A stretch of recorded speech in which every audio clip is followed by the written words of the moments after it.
प्रेमाची गोष्ट मालिकेत मुक्ताच्या आईचा अपघात करणाऱ्याचं नाव आलं समोर. प्रेमाची गोष्ट मालिकेत आता एकदम वेगळं वळण आलेलं आहे. मुक्ताच्या आईचा अपघात झाला असून हा अपघात कोणी केला हे सागरला कळतं. त्यामुळे आता मालिकेत पुढे काय होणार हे जाणून घेऊया.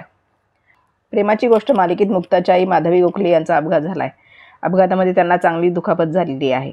हा अपघात कोणी केला याचा छडा घेण्यासाठी सागरने एका माणसाला कामाला लावलेला आहे. त्या माणसाची गाडी चालवणाऱ्या व्यक्तीचा सागरला फोटो पाठवला आहे. त्यामुळे सागरचे पुढचे पाऊल काय असणार हे जाणून घेण्यास सर्वजण उत्सुक आहेत. मिहीर आणि मिहिकाचा साखरपुडा मोडला आहे, कारण मिहीर हा सावनीचा भाऊ आहे हे सत्य सर्वांसमोर आलं. आजपर्यंत मिहीरच्या कुटुंबियांविषयी फारशी कोणाला माहिती नव्हती, पण माधवीला मिहीर हा सावनीचा भाऊ आहे हे कळताच तिने या लग्नाला नकार दिला आहे. इतकं सगळं झाल्यावर जेव्हा माधवीचा अपघात होतो तेव्हा मिहीर त्यांच्या शेजारी बसून काळजी घेत असतो.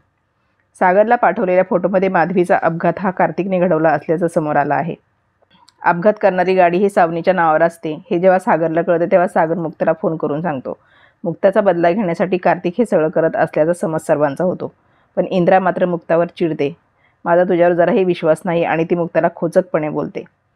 दुसरीकडे स्वाती बोलते, माझा आता कोणावरही विश्वास राहिलेला नाही. सावनी आणि कार्तिकने हा अपघात केल्याचं सागरला कळताच तिच्या घरी जातो. आता पोलिसात तक्रार करणार असल्याचं समजताच सावनी सागरला अडवण्याचा प्रयत्न करत असते, पण सागर कोणाची ऐकायला तयार नसतो. तेवढ्यात आदित्य तेथे येतो आणि सागरला थांबवण्याचा खूप प्रयत्न करतो. सागर ऐकत नसल्यामुळे शेवटी तो खरं सांगतो. पप्पा, जर कोणी तुरुंगात जाणार असेल तर तो मी असेल, असं आदित्य म्हणतो. सागरला हे ऐकून धक्काच बसतो. आता सागर मुक्ताची बाजू घेणार की आदित्यची हे पुढील भागात समजेल. एकीकडे आदित्य तर एकीकडे मुक्ता असा सागर कैची सापडला असून सागर आता कोणता निर्णय घेईल याची सगळ्यांना उत्सुकता लागलेली आहे.